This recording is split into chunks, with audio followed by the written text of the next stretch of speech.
올 한 해 부산 지역 부동산 시장은 그야말로 청약 광풍이 불었습니다. 하지만 내년에는 그 열기가 한풀 꺾일 전망입니다. 올해 부산 지역 부동산 시장을 정리하고 내년에 달라지는 부동산 제도를 짚어봤습니다. 차선영 기자가 보도합니다.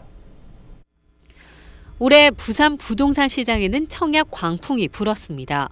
실제로 올해 청약 1순위 마감 단위가 전국에서 가장 많이 증가했습니다.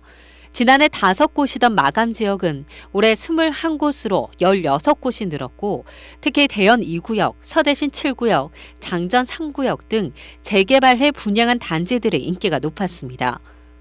기존 주택 시장이 다소 침체 늪에서 벗어나지 못하는 과정 속에서 신규 아파트 분양 시장이 대체 투자 상품으로 급부상을 했고 분양가 상한제가 유지되는 과정 속에서 경쟁력 있는 아파트가 다수 쏟아져 나왔을 뿐만 아니라 내년에도 청약 온기는 이어져 안정세를 유지할 것으로 전망되고 있지만 올해 입주 물량이 8년 만에 23,700가구에 달하는 등 공급 부족 현상이 완화된 만큼 한풀 꺾일 것이라는 예측도 나오고 있습니다.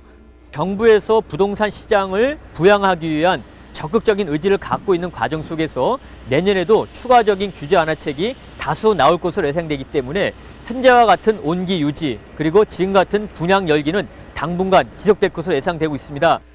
정부의 부동산 시장 완화 정책이 올해 부산 지역 부동산 시장에 큰 영향을 미칠 만큼 2015년 달라지는 부동산 관련 제도는 꼼꼼히 챙겨볼 필요가 있습니다. 내년부터는 주택 청약 제도가 개편돼 무주택자 세대원도 청약이 가능해집니다. 3월부터 세대주가 아닌 무주택자도 국민주택 등에 청약할 수 있게 되고 입주자 저축 순위는 수도권과 지방 모두 1, 2순위까지 두던 것을 모두 1순위로 단일화합니다. 재건축 연한도 10년 단축됩니다. 4월부터 재건축하는 연한 상한이 40년에서 30년으로 10년 단축되고 연한 도래와 관계없이 구조적 결함이 있으면 재건축에 허용됩니다. 다주택자도 주택연금에 가입할 수 있습니다.